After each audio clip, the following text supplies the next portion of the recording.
Illustrators of the Future podcast. This is John Goodwin, your host. This podcast is dedicated to the aspiring writer and artist and will provide inspiration and tips from top professionals in the field.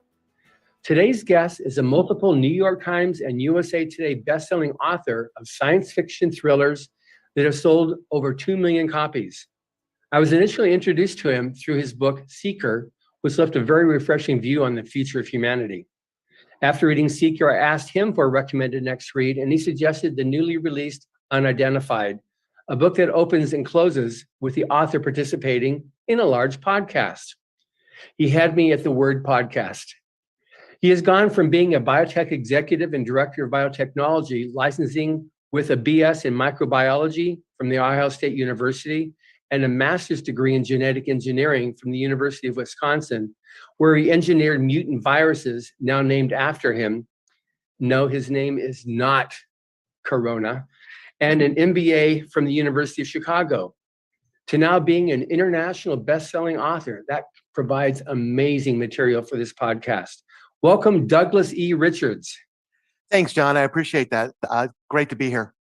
Yeah, this is, when you said that your most recent book, which we're going to be talking about, Identified, opened with the author protagonist in the book speaking on a huge podcast, I was very excited to read this book. So it's going to definitely be a challenge to get all I would like to discuss with you in only an hour, but here we go. One of the things that I guess we'll talk about, because it is a brand new release right now, Unidentified, a little bit about that, and then also how you came up with this idea, because it's almost like you're challenging fate to have near future science fiction. You mean so I might get scooped by actual yeah, exactly. No, that's I did that. I even mentioned that in the notes to Unidentified. So the idea for Unidentified, I've been a long skeptic of UFOs. And I love science fiction all my life, so I kind of always wish that they were here and we could meet extraterrestrials, but I didn't think it was ever going to happen, and I didn't think this was real. And then that changed recently, and I was converted from a skeptic to a real believer, and I can go over some of the reasons why. But so I became kind of obsessed with the subject, and I decided, you know what, I need to get the data out there to show people, because I was unaware of the evidence that's come out recently that just blows my mind. And I thought, well, as kind of a public service, I should write a novel that kind of describes the revelations that have come out that make it, just inarguable that these things are real in my mind. So I started, so I had the idea that I would start with the kind of the factual part and then go into heavy science fiction after that, thrillery elements and action elements and all that. But I would start with a science fiction author like myself, who had become obsessed with UFOs like myself, going on a podcast like this one, with a huge audience like yours, and the idea would be that would allow me in the first 30 pages on the podcast to describe the evidence that I'll probably be describing on this podcast. But I described that in the beginning of the novel of why UFOs are real and what has been seen, but the author in the novel, the protagonist, has a plan. So he's bluffing. He goes on, he tells the audience about all this information about UFOs and why they're real. And then he tells the host, he says, look, I know exactly what's going on. I know why the aliens are here, what aliens are here, where they're from. I know every detail of what's going on. And, in the next time I come on your show in a week or two, I'm going to disclose everything. Okay. But he's bluffing. He doesn't know anything. He's been trying, but he's failed. And he hasn't learned anything. And so his bold idea is to kind of lure people, use himself as bait, and hope that one of the millions of listeners is maybe an alien or a government official or somebody who really does know what's going on and who doesn't want him to spill the beans. So they're listening in and they say, wait, we have to find out if this guy really knows what's going on, or if he does, maybe we kill him so he doesn't disclose it. So he's using himself as bait, and he hires a mercenary team to protect him while he looks innocent and waits for them to come after him, hoping to turn the tables and interrogate them and find out what's going on. So that's kind of the beginning of the novel, and then it branches off into speculation about what's going on, and science fictional and thriller elements after that. Yeah, one thing that was for me, because I read the Kindle version, and what's nice about Kindle is that you can have hot links in whatever you're reading. And you had the 2 links to the already existing patents on this UFO technology with the US Patent Office. Can you talk about that a little bit? Yeah, and if you don't mind, John, let me back up a little bit. That was kind of the piece de resistance. I mean, that was like the final piece of the puzzle for me that just cemented that these things are real. Absolutely. But if I can back up a little bit, if you don't mind, I can kind of walk through, what made me a believer, because like I said, I could not have been more skeptical of UFOs. And I was skeptical because, interstellar distances are vast, and the nearest star is 40 light years away. And I believed that the light speed barrier couldn't be broken. I believe that Einstein was right and now I'm kind of questioning that, because we have new discoveries about dark energy, which is a repulsive force and anti-gravity force. And you can actually, create wormholes using a repulsive anti-gravity force. You can manipulate space-time. And so I'm starting to believe that you can bypass the speed of light, but for a long time I thought it was impossible. And the nearest star is 4 light years away. That would take, I did the calculation for Unidentified, the novel, to put in there that if you were in a 747 traveling at 500 miles an hour, it would take over 5 million years to go to the nearest star. And that, that's without refueling or, getting pretzel snacks for the passengers. And what are the odds that there's intelligent life on the nearest star? It's probably 1,000 times farther away even than that.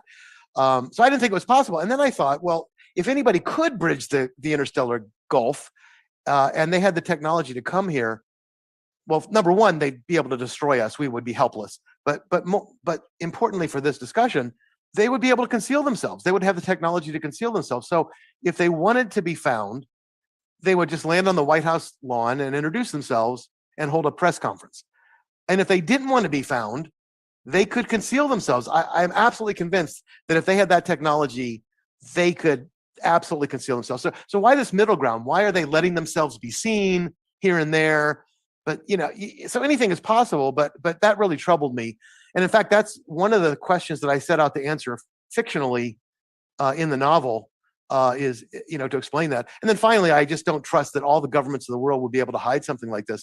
But again, I became a believer. So I started a skeptic, and I just to review, the evidence. If you're okay with that, of what changed my mind. Okay, so I think what the real turning point for me and a lot of people was the avalanche of evidence that came out after 2017.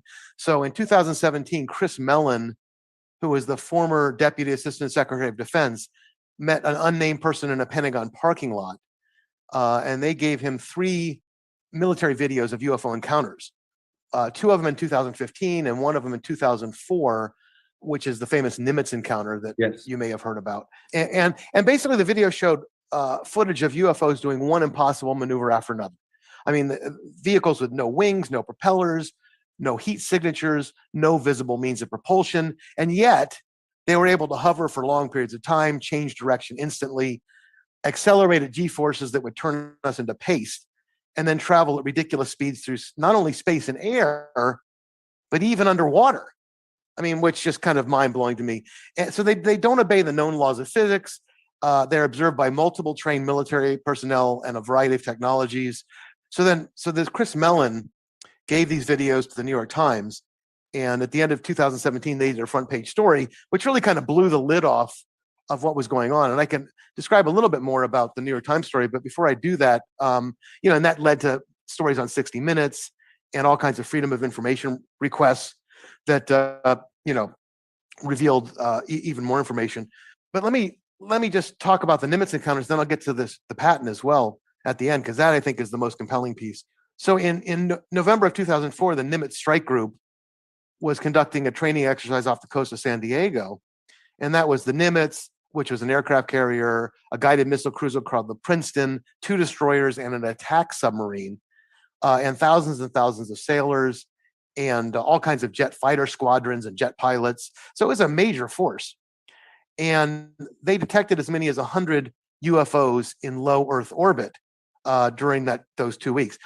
And by the way, John, I should mention that I use the term UFO, but the government has stigmatized that and made it publicly, kind of made it seem like anybody who believes in UFOs is a crackpot.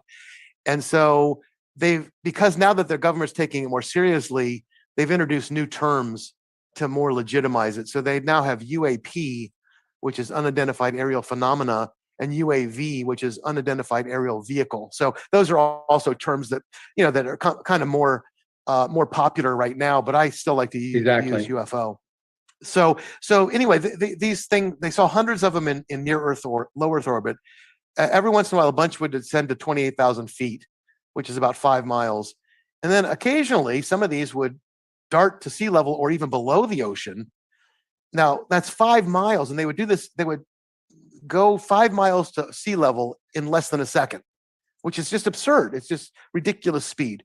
So finally, the government dispatched 2 F-18 Super Hornets, and 4 pilots observed this tic-tac shaped craft kind of skimming above the surface of the ocean for 5 minutes. And then it just kind of blinked away. It just kind of traveled so fast it all but vanished. And it was picked up a few seconds later, 60 miles away on radar. So all of this kind of stuff, it was observed by suborbital radar, the ballistic missile defense radar systems on the Princeton, infrared video, other radar systems visually. And even though this isn't official, the rumor is that the sonar on the submarine, the submarine that was accompanying the strike group caught the craft going underwater at ridiculous speeds. So, John, that's the first piece. When I started reading about this, and all the different ways that they were seeing this, I became, a believer. And then when I was doing even more research for Unidentified, when I decided I was going to write this novel, this science fictional novel about UFOs, I read this scholarly article that as having read the novel, is also mentioned in the novel. And by the way, in the notes, I have links to all this stuff. And in the notes, I have an extensive reference list with links, so people can look at all this stuff themselves. But I read a scholarly article that had lots of calculations and equations called, the title was Estimating Flight Characteristics of Anomalous UAVs in the 2004 Nimitz Encounter. And I'll just read a few paragraphs from that to give you a taste of this, because this really started cementing in my mind the reality of these things. So it starts off, a number of UAP encountered by military, commercial, and civilian aircraft have been reported to exhibit impossible flight characteristics, such as traveling at extremely high speeds, changing direction or accelerating at extremely high rates, and hovering motionless for long periods of time. Furthermore, these craft appear to violate the laws of physics in that they do not have flight or control surfaces, any visible means of propulsion, and can operate in space, air, and water without apparent hindrance.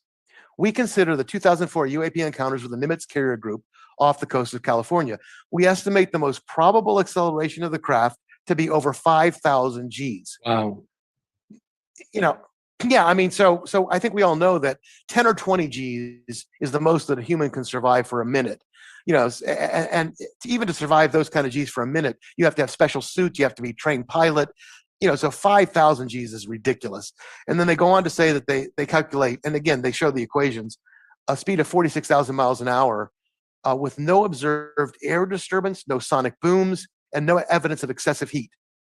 And just to put 46,000 miles into perspective, that's about 13 miles a second, or going around the world and getting back to your starting point in a little over 30 minutes. And then John, the last paragraph, and then I'll move on. But the fact that these UAVs display no flight surfaces or apparent propulsion mechanisms and do not produce sonic booms or excessive heat that we expect should be involved strongly suggests that they're taking advantage of technology or physics that we are unfamiliar with. For example, the Tic Tac UAV dropping from 28,000 feet to sea level in 0.78 seconds involved at least 430 billion joules of energy, which is equivalent to 200,000 pounds of TNT released in 3/4 of a second. One would have expected a catastrophic effect on the surrounding environment. Wow. Yeah, that's I was fascinated with your research because I read the end of your book too, with you had your research notes and how you came upon that. It was fascinating. Yeah, thank you. I mean, I was fascinated. I mean, I didn't expect it. I mean, I was obsessed just based on the Nimitz encounter and the New York Times article and the following stuff. But then when I read, as I did research, so the Nimitz was number one.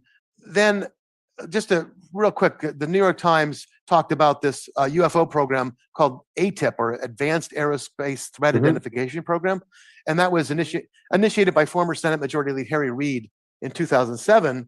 And he went, after the New York Times story was published, he said, I'm glad the Pentagon is finally releasing this footage, but it only scratches the surface. Most of the evidence hasn't seen the light of day. And he said that other countries were way ahead of us when it came to investigating UFOs. And then finally, he said that we've got stunningly good pictures of them. And then this is a quote, John: "We can't turn our heads and pretend they don't exist, because they do exist." So this was the Senate Majority Leader of the U.S. Senate. So, and other high-profile people like John Radcliffe, of the Director of National Intelligence, kind of said this pretty much the same thing. And then the New York Times story disclosed that for over a decade, the Pentagon was giving briefings about this to congressional committees and to aerospace executives, talking about military sightings that performed of craft that performed in ways that were thought to be impossible. So that leads me, and I know I'm long-winded, I apologize, but that brings me finally to answering your question about the patents. One more quick sidetrack, and then I'll get there. So the Nimitz was the number one thing that convinced me. But then number two, after the Freedom of Information request came out after the article in the New York Times, the Defense Intelligence Agency released some scholarly work that they were working on that just blew my mind. And I put, again, you've read it, John, because it's in the novel. But let me give you the titles of these papers that they've released that any of your listeners can look up. Just Google it, or if they get the book, they can just click on the link provided. But here's the title: Warp Drive, Dark Energy, and the Manipulation of Extra Dimensions. Warp Drive, Dark Energy, and the Manipulation of Extra Dimensions. This isn't a science fictional thing. I didn't write this in a science fiction book that's set 2,000 years in the future. This is the Defense Intelligence Agency treatise, and you can read it, and it's not kidding around. The second is traversable wormholes, stargates, and negative energy. Stargates. And then the third is advanced space propulsion based on vacuum, space-time metric engineering. So, reading those papers blew me away. Totally. I was just, my jaw dropped to the ground. But then I hit upon, in researching Unidentified, what you had just described, the UFO patents. So finally, I'm getting there. These are two patents that were issued to the Navy itself, the U.S. Navy, in 2018. The first is a patent basically on what I just described, the Nimitz saw. So a craft that can travel through space, air, and under the water, no visible means of propulsion, no heat signatures, basically everything that I described, this is a patent on it. And I mean, it's hard to imagine this isn't just the Navy reverse engineering something. And of course, the patent office rejected it. The patent office said, you're out of your mind. This is impossible. And so even more interesting, in my view, is that the Navy's chief patent attorney, Mark Glutt, appealed the decision. He submitted further documentation, which we've never seen, but he assured the patent office that the craft was enabled, which meaning that he convinced them that this could actually be built. He gave them compelling evidence. Look, we're not just making this stuff up. This can actually be built. Now, that's not to say that it has been built, but he convinced the patent examiner that it could be, and they issued the patent. And again, you can read, just like you said, John, you can read this patent yourself. And yeah. And then the second patent is it's like a force field, like a shield from Star Trek. And let me read one line from this patent that I just talked about. My mind is still blown. So this invention would also enable us to engineer the fabric of our reality at the most fundamental level. The fabric of reality. I mean, so you go to this, I've got the patent number in there if you want to Google it. You go there, you click on it, Google fabric of reality, and you'll find this in the patent. It's an issued US patent. That's that's bold language for a science fiction author to use. It's in an issued patent. And then the second patent about this field generator, there's a sentence, it is a feature of the present invention to provide a method and apparatus for generating an impenetrable defensive shield. Impenetrable. Again, super bold language. So when I read, those DIA papers about wormholes and stargates, when I read these patents that have been issued, and when I saw, the 60 Minutes segments where they interviewed the pilot of the Nimitz, who saw the UFO in that encounter, and saw all this information that I uncovered for the novel, I mean, I am absolutely could not believe in this stuff more, and I was the biggest skeptic in the world. Yeah, it's you read the book and it's science fiction, it's near future science fiction, but then when you have what you put in there, it's you weave that fine line between science fact and science fiction, so that someone who is a disbeliever can go, okay, I'm just reading science fiction, but then it kind of like it starts to really open up that door of disbelief in the degree that it's been denied in the at least from the government sources. Even that last paper that came out last year, which alluded that there were 5, I think it said there was 5 that couldn't be explained, but everything else they tried to put a label on or tried to explain. But at the very end, then there was, I think there was 5 different examples that they couldn't explain. So while they didn't say that, yes, we believe in this, at least it's next step in at least not wholeheartedly discrediting the subject. No, they're taking it a lot more seriously. And again, my goal was to write the factual stuff in the beginning on a podcast exactly like this one, which makes me laugh even now.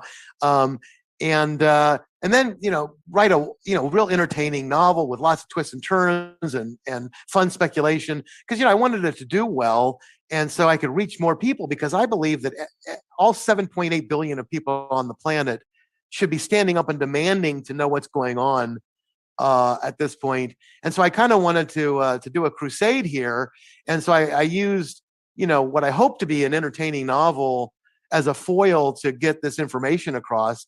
And so far the feedback has been really positive beyond my greatest hopes. I get emails all the time that say, hey, my mind is blown. I now that I've read this stuff, I believe in UFOs too. So so far it's been working. I've been really happy with what's going on with it.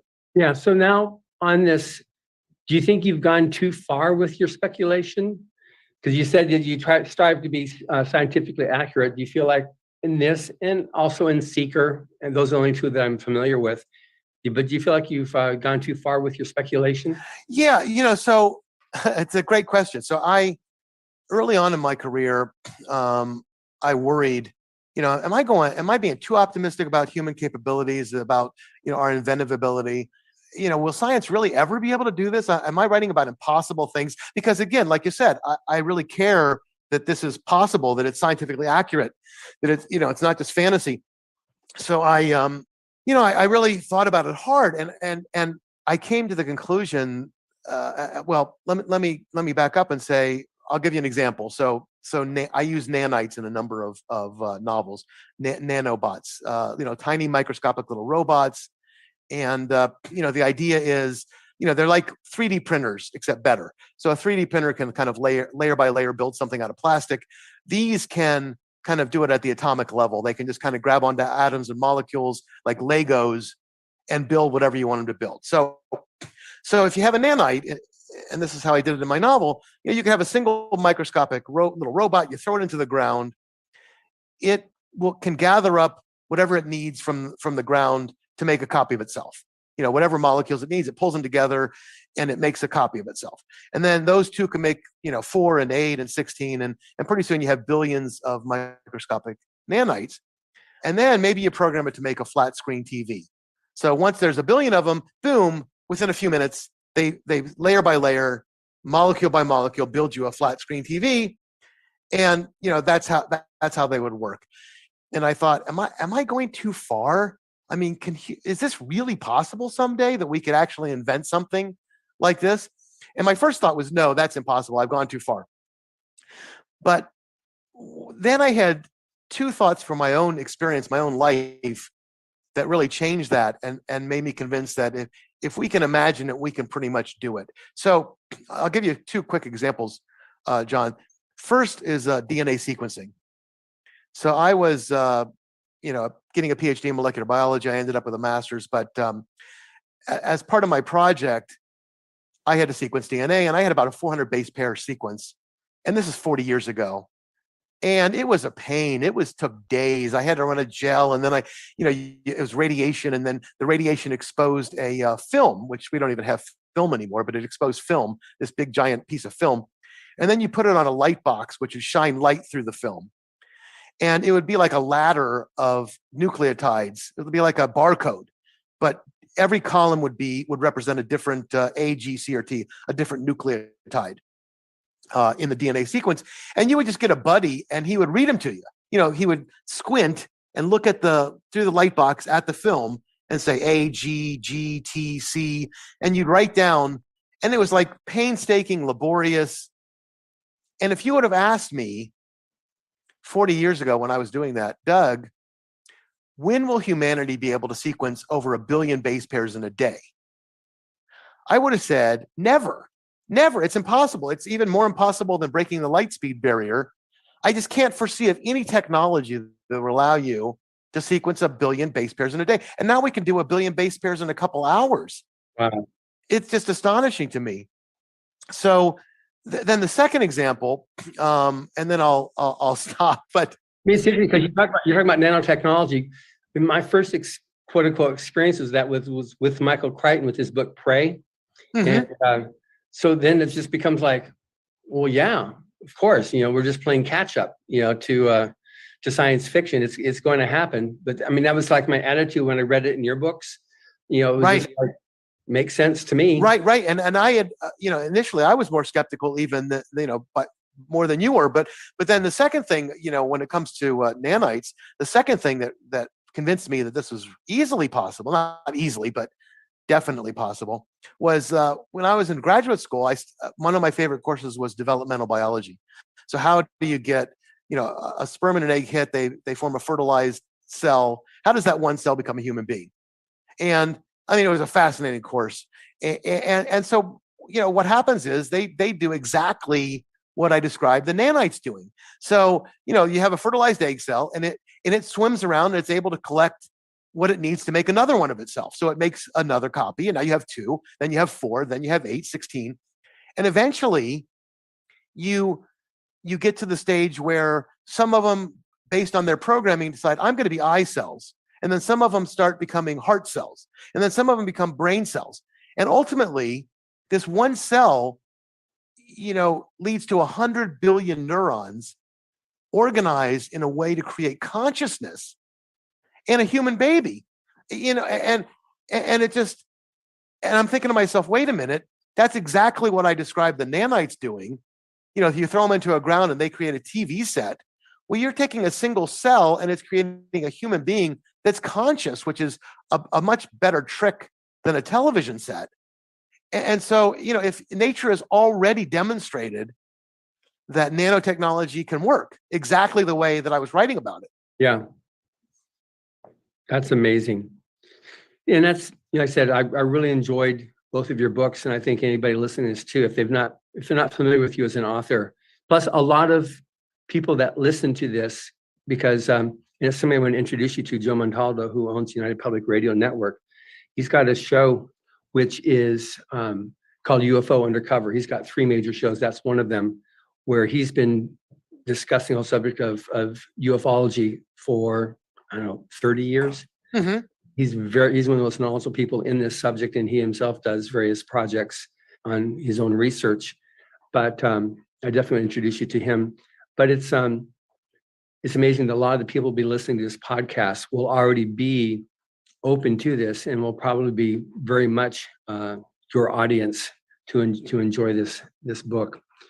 So, and also you talk about an attitude that I got from you on both the books, which I found really refreshing, is a whole concept that we're doing better now than we were, in the past. But media would have you think otherwise, and also political officials, some would have you think otherwise, that things are worse and that it's a doom and gloom scenario, and that's why you need to buy my philosophy or my form of government or my this or that. But in actual fact, due to technology, things are getting better. Can you discuss that a little bit? Because you referred to 3 books: The Rational Optimist by Matt Ridley, The Better Angels of Our Nature by Steven Pinker, and Abundance by Peter Diamandis and Stephen Kotler? Yeah, Diamandis, yeah. Yeah. So yeah. Yeah, so explain that a bit, because your optimism just kind of like rings loud and clear on our future and that things are better. But you had a bunch of great stats that you referenced, and your story obviously leads to that we're gonna solve this enigma of life on planet Earth ultimately and come out on top.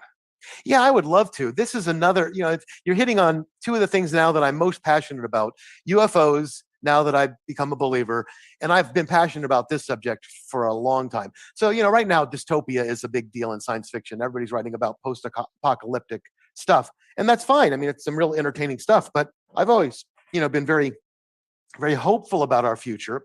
And you're right.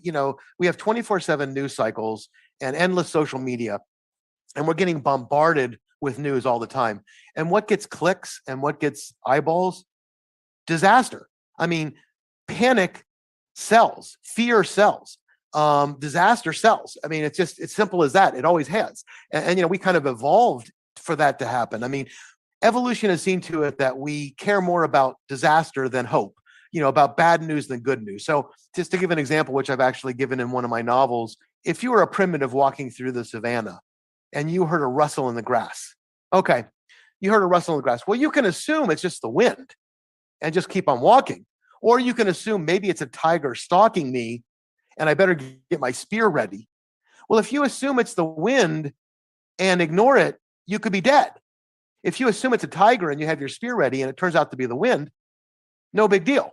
So, evolution for us to get to the top of the food chain has made us, super attentive to things that might kill us. And the news take advantage of that.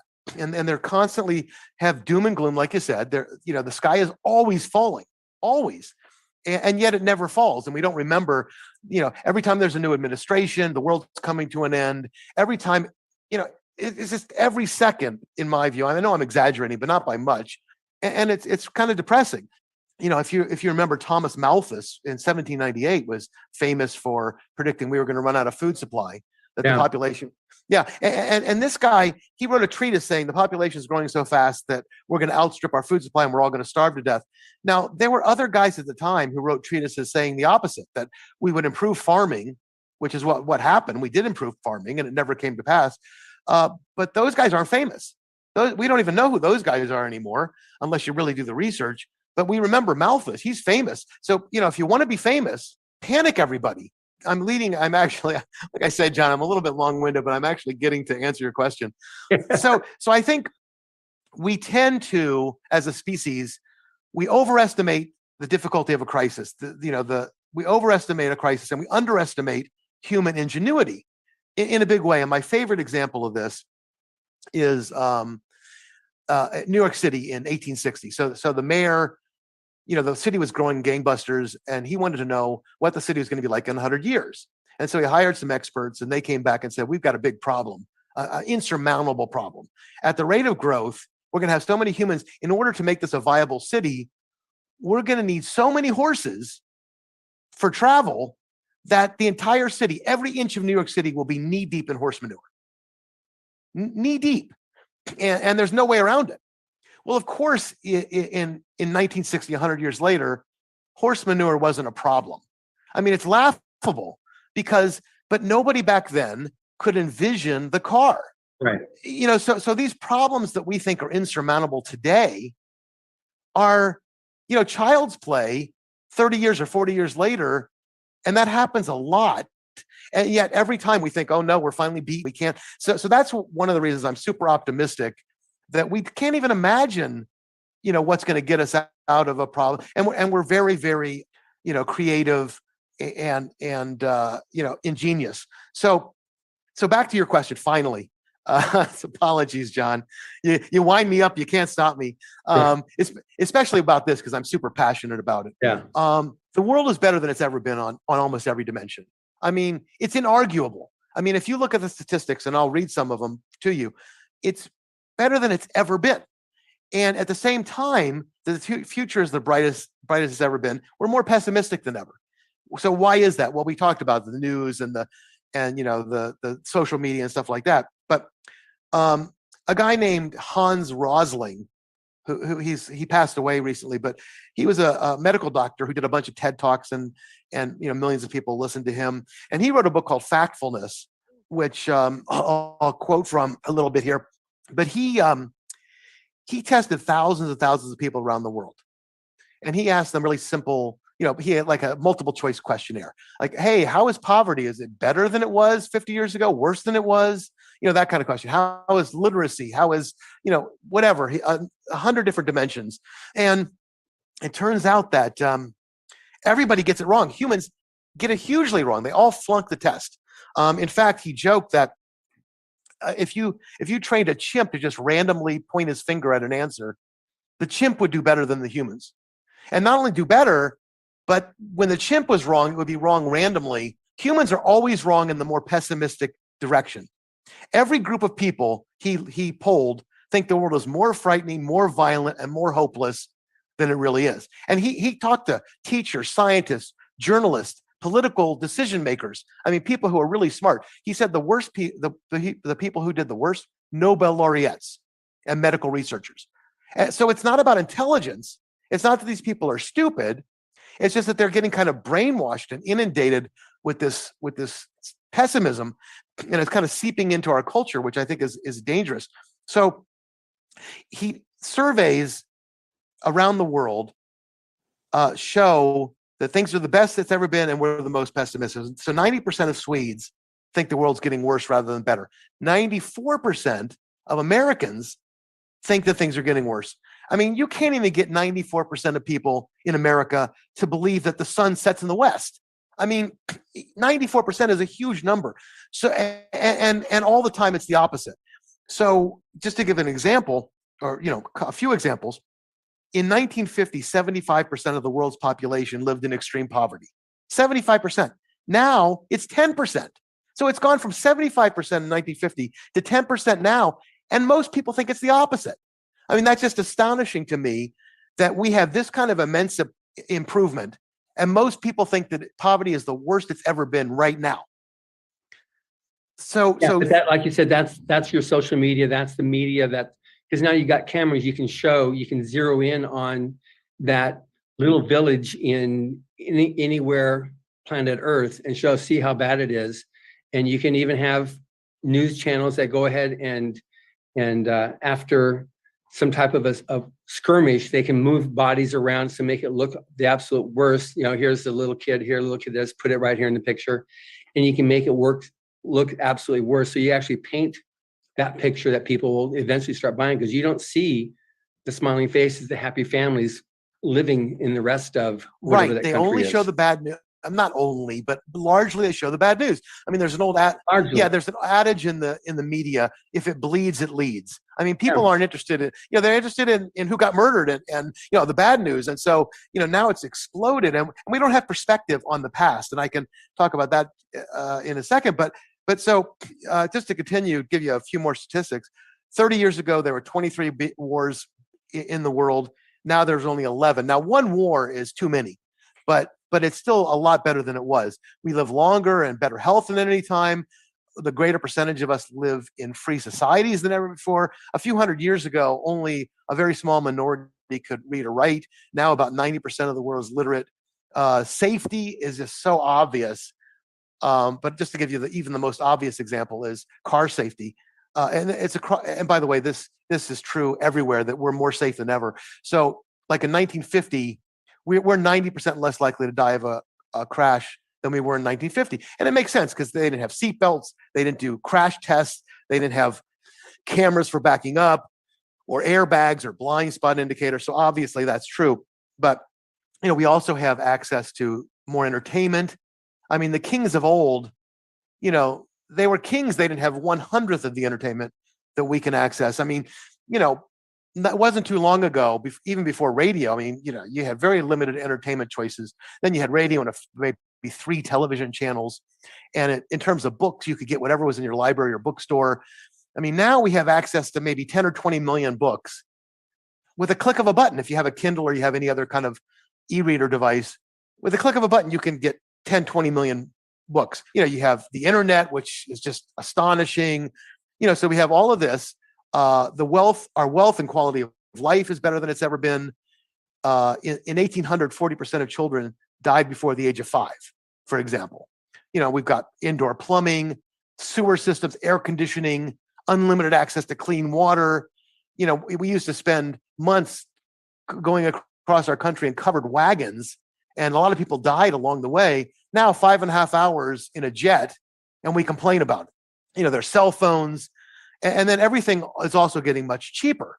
So that's what the book you quoted, Abundance, you cited, was called Abundance. Everything is more abundant and less expensive than it's ever been. In the 17th century, only mirrors were so expensive that only kings could afford mirrors. I mean, right now, of course, anybody can afford a mirror. And it's the same with computing power, electricity, transportation, everything else you can think of. Yeah. And then one final point, John, that I think, because I've talked to people about this, and they go, well, yeah, that's all well and good, but now we're more violent than we've ever been. There's more murder than there's ever been. And that's actually just the opposite too. I mean, it may be true on a numbers basis, but as a per capita, as a percentage basis, the violence is the lowest it's ever been in history right now. So, a lot of people believe that the 20th century was the bloodiest century in history. 2 world wars, and Stalin killed millions and millions of other people. And that's not even close to being true. As horrible as those things were, the An Lushan revolt in China in the 8th century killed 36 million people. Okay, well, that was at a time when that was more than 10% of the entire world population. So in today's terms, that would be about 800 million people. The Mongol conquests of China in the 13th century killed over 500 million by today's standards. The fall of Rome, hundreds of millions by today's standards. And even way back when, tribal warfare was 9 times as deadly as the wars and genocides of the 20th century on a per capita basis. So, that was when we had very little population on Earth. So, if you only have 100 people on Earth and you kill 10 of them, that's a big number. So, and then finally, the murder rate in medieval Europe was more than 30 times what it is today. So across every dimension, things are better than they've ever been.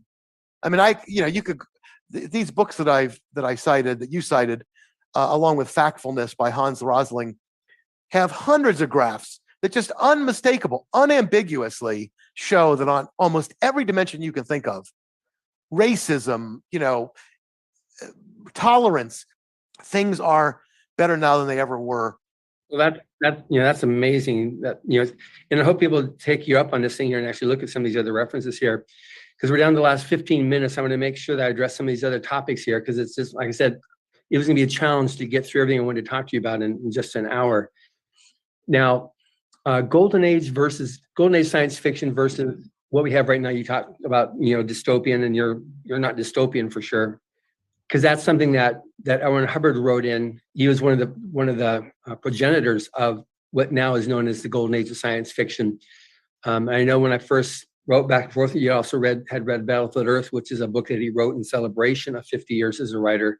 But what do you see as the value or importance of the golden age of science fiction to where we are now? And if you're familiar with any of Mr. Hubbard's works, how that ties in there as well.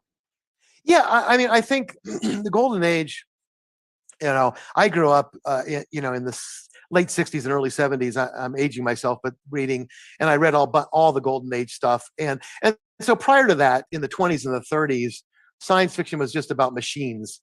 And they didn't really care about the characters at all. And they didn't care about the authors. It was just kind of interchangeable characters, interchangeable authors. You write about these far out machines and people. And it was, but then what really changed in the late 30s L. Ron Hubbard was one of the big change agents for this. John W. Campbell was kind of the big master of the genre in that time, and he took him on board along with guys like Asimov, who was a huge favorite of mine.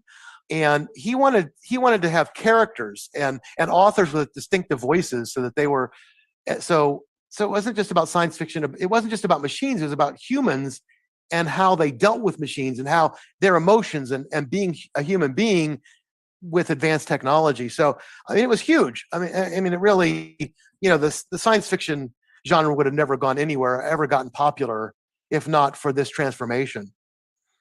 Yeah. And I think that's one thing that, with what we've done in creating writers of the future, that whole competition, that whole thing, it's born from that premise, even though the stories themselves are not always, here's everything's looking good. Because sometimes an author will say, okay, this is what we need to avoid, and they'll write a story to show that this type of feature can be avoided. So we should take a look at it right now and do that.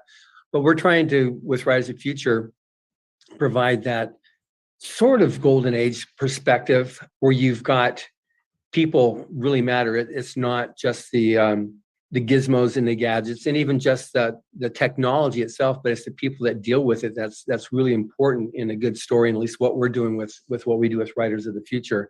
And that's why one of the things I really like about your storytelling too. So a little bit then, because now I'm interested in some tips and advice for aspiring writer. So you've got, putting together a story, you've definitely got a story, and then you've got then the plotting, the research, and what to you is the secret? Like, what's the most important versus the least important in terms of putting together a story for you? For me, the plot is everything. I mean, it's I feel like I write okay. I mean, I write well enough. I try to get out my own way when I write. So, I'm not too fancy. I don't spend four pages describing, a house or whatever. I try to move things along and really write about big ideas. And I have I have action sequences because I write thrillers, but I really love big ideas. And for me, the twists and turns, the plot itself is what I think that my readers most like about my novels. So where I have my characters, kind of outsmart the bad guy. So it's not like the characters are just better shots or stronger than the bad guy. It's I have brilliant heroes and brilliant villains, and it's like a game of chess where the hero bluffs his way out of it or tricks his way out of it or so uses his brains as much as his brawn. Yeah. So with your storytelling, because like the protagonist in Unidentified, is that like, as the author, he sounds a lot like what you just sounded like. Is that basically you? Yeah, I mean, it's a lot of me. I won't lie. I mean, I was obsessed with UFOs, and I was burnt out and thinking, what am I going to write next? Because I'm really more interested in this UFO stuff, which is suddenly really interesting. And so I decided I'm going to, write this UFO novel, and so yeah, when I had the main character be a science fiction author, there is definitely a lot of me in there, but obviously he goes on all these adventures and all this stuff happens, and he, he's a lot more heroic and smarter than I am. But the things he talks about when he talks about writing are pretty much me. I kind of figured that, especially with our emails back and forth to set up for this interview. I was wondering, that sounds a lot like Doug. So yeah. So where do you see as the future of science fiction, where it's going right now? Boy, it's really hard to say. I mean, there's so much dystopian out there, which is fine. Like I say, it's entertainment, but I think it feeds into this, that we're going to destroy ourselves. And I think that we're going to work our way around problems. I mean, we're going to conquer the galaxy. I mean, ultimately, I'd like to think, yeah, there's a lot of dangers. I mean, runaway artificial intelligence, evolution, that evolves itself. That's super scary. I mean, it's not like we don't have our challenges, but we always surprise ourselves by rising to the challenges as a species. And I'm not saying, humans have their problems. Believe me, there's a lot of blemishes. I mean, human beings can be maddeningly, violent and slow-witted and ignorant, and all those. I mean, I'm not, as a species, individuals can be pretty horrible, but collectively, I think that we've shown ourselves to be incredibly resilient and ingenious, and I think we're gonna really in 100 years, 1,000 years, really have more of a Star Trek future than a Road Warrior future. Well, that's good. One thing that's interesting in the in the introduction to Battlefield Earth, that book that I said that Hubbard wrote in early '80s, he called science fiction the herald of possibility, and I know that's something that I've experienced repeatedly with the writers of the future. Many times we've had as our keynote speakers scientists. We've had the director of Ames Research. We've had the vice president of Virgin Galactic. We've had people from JPL. We've had astronauts. They were all inspired by science fiction stories, and they wanted to see if they could make that happen, or they wanted to live that life. They wanted to pursue that as their dream, our eventual goal for humanity.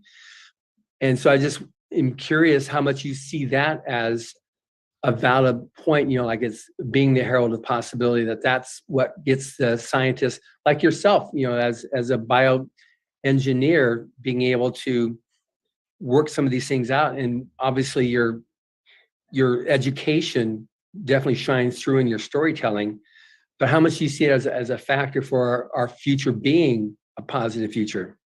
Huge factor, huge. I mean, so like you were dead on. All these scientists, I've heard and read so many who are inspired by science fiction. Like Star Trek alone has inspired all kinds of scientists to go into science and make inventions. So the cell phone. I mean, what could be a more important invention in our lifetimes than the cell phone? And that was inspired by the Star Trek communicator. This Martin Cooper guy at Motorola was a big Star Trek fan, and he decided to make it a reality. The MP3 players, all the digital music was inspired by the Next Generation, where Captain Picard would go in and ask the computer to play Beethoven. And the guy said, wow, that would be cool. Just endlessly. The submarine was inspired by Jules Verne's 20,000 Leagues, and also the helicopter. Just it goes on and on and on and on. The Kindle, or at least being able to read books off of a device. Hubbard talked about that in 1980 in his writings there around Battlefield Earth. So you're right. It's science fiction is definitely something that's proven itself. But I just want to see how much you see that's, you've got the mentality of that leads to dystopia, that we're going to burn ourselves out as we get more and more. The way you talked about humanity is in Unidentified. Yeah, it's I think that we're going to dodge these bullets and come through this. We're very creative. And by the way, one last thing I'll add about the authors of the past, because you were mentioning L. Ron Hubbard in 1980 talking about the Kindle. The thing that really strikes me about him and others, but especially like him and Asimov, just so ridiculously prolific. I mean, 100,000 words a month, which is like one of my novels, and they did it on a typewriter. I mean, I just can't even imagine. When I was in college, I wrote some papers on a typewriter. If you make one mistake, one letter, you have to go back with a correcting ribbon or this paint called whiteout that you'd have to like paint over the letter and then try to line it up again. And so a lot of times you make one letter mistake, you have to write the whole page over again. And then if you wanted to edit it, change where a sentence appears, polish it up, you'd obviously have to type the whole thing again.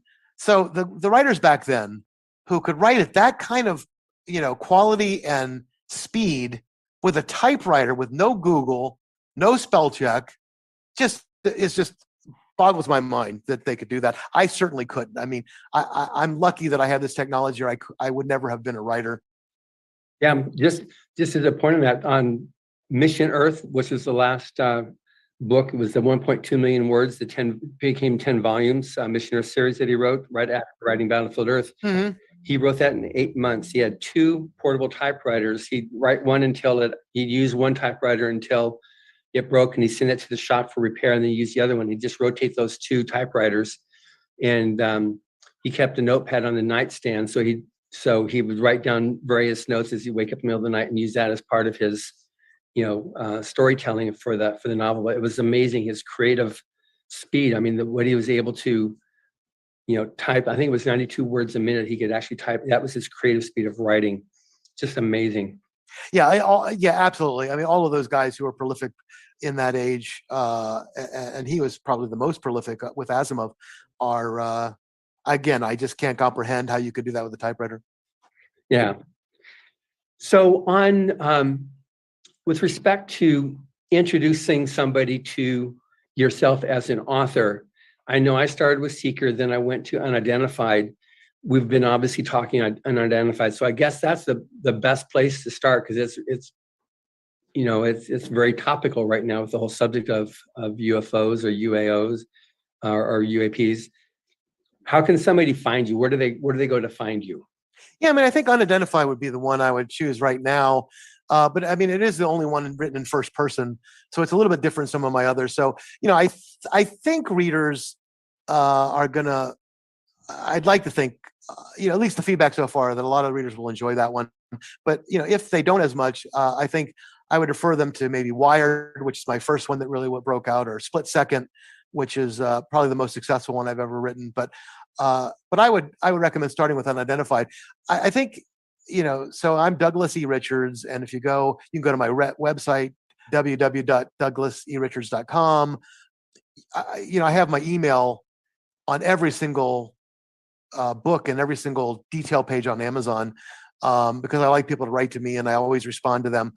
And so if you go on Amazon, just search for Unidentified Richards, you'll find it pretty quickly in Kindle and paperback. The audio is coming out. Audible's been a little slow, which is frustrating. But I think nowadays, John, everything's a little bit slow. So I think in the next couple months, the Audible will finally come out. That'd be good. That'd be very good. Well, this has been great. I'm so enjoyed, preparing for this podcast and then actually doing the interview with you. So thank you very much for providing this time to talk. Oh, it was a real pleasure, John. Thank you so much. And thank you for listening. Subscribe to the Writers of the Future podcast wherever you get your podcasts. We've also been syndicated on the United Public Radio Network, where you can find these podcasts as well. Writers of the Future series can be purchased wherever books are sold in the US, Canada, UK, Australia, and South Africa, and they're available everywhere via Amazon. Writers and Illustrators of the Future are contests created by L. Ron Hubbard to provide a means for the aspiring writer and artist to be seen and acknowledged. It is free to enter and open to amateur short story writers and artists of science fiction or fantasy. Again, thank you very much, Doug. Thank you, John.